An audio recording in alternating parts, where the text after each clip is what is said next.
Good morning, everybody, and Shabbat Shalom. Today is Saturday, March 22nd, and today is the 33rd day of our Bible Reading Plan Challenge. I hope you guys are actually taking time to actually rest today, spend time with your family, and nurture yourself spiritually, because that's what the Sabbath was made for us to just rest, rejuvenate our bodies, and spend time in the presence of the Lord today. So guys, take advantage of that. It's here for you. Make sure you rest and recoup so you can get on with your normal life for the rest of the week. But this day is set apart just for this specific purpose, but in today's update for the reading, we actually run into, Athaliah. She was a ruler, she was a queen, and she was a ruler of Judah. There was a plot against her, and she was murdered. She was a wicked queen, and she led Judah in all kind of unrighteousness and stuff, and brought in false gods, and all this other kind of stuff was totally against the commands of God. So there was a revolt against her. She was overthrown, she was killed, and the ones that overtook the throne, they pretty much said that we're going to obey the laws of God, and since she's wicked, she is out of here, so she was done with. Soon thereafter, we have the youngest king, I believe, recorded in history that took the throne at 7 years old. His name was Joash. And remember Josiah took the throne when he was 8 years old. And actually, they go into detail about King Josiah's reign at the end of this chapter. Chronicles, this reading today was so good that I actually went through it twice. That's why I'm recording the video so late. I just wanted to, it just blew my mind how crazy these kings were becoming. I mean, they were doing all kinds of stuff, and they were being replaced left and right. Although their kingdoms, Josiah, stop it. Although their reign lasted from a few years to a few decades, all kind of craziness and shenanigans was going on. We had King Joash, one who took the throne when he was 7 years old. He actually he had a good reign. He had a good rule, and he served God, and the people served God during his rule, while the priest, what's the priest's name? I forget the priest's name, but during his reign, he lived to be 130 years old. During his reign, during that priest's life, Joash actually ran the kingdom in righteousness. But when the priest died, the leaders of Judah came to King Joash, and they persuaded him to really turn against the laws of God and stuff. And so they began to bring in the false gods and worship and all that stuff again. Go in the house. I told you quit spitting that down there. Go back. I had to pop him. He's spitting milk down here on the balcony, down on the neighbors. But anyway, so what happened was, after he turned away from the laws of God, things just started going wrong, and all kind of crazy stuff.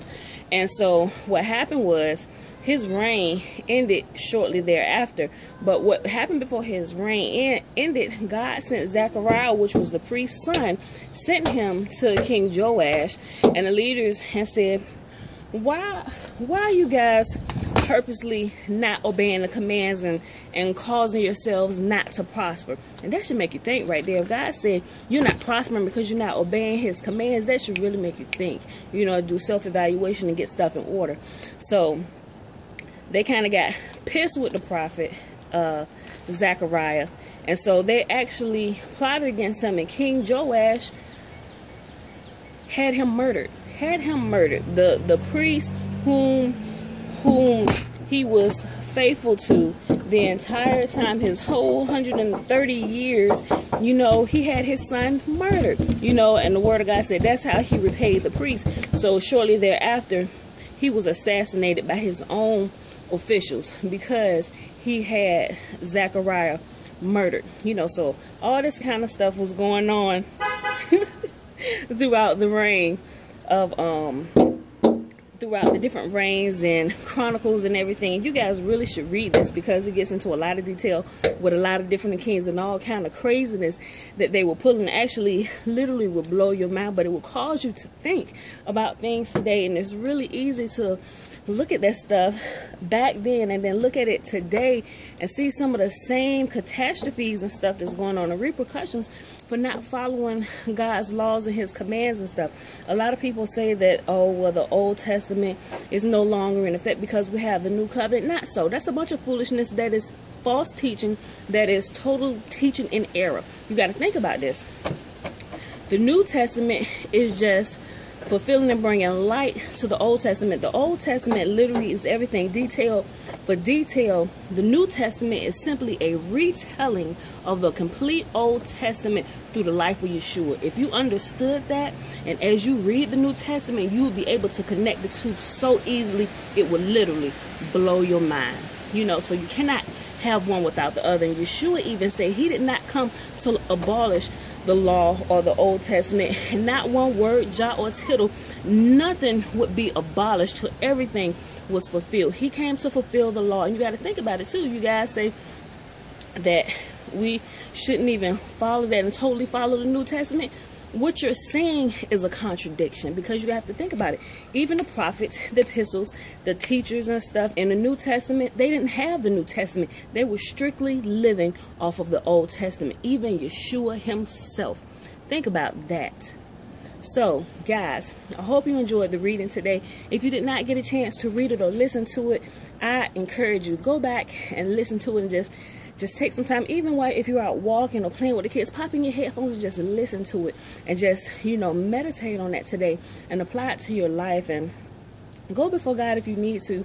If you've done something that you need to repent for, that you realize is causing your life and your growth to be stunted, you know. So I love you guys. Enjoy your day today. It's a beautiful day. Well, at least here on the East Coast. I know some places are still kind of chilly, but we're going to enjoy this weather today, rest, spend some time with the family, and just give thanks to God for another day on the earth to bless his name and to impact the world for his glory. So I love you guys. See you in the morning.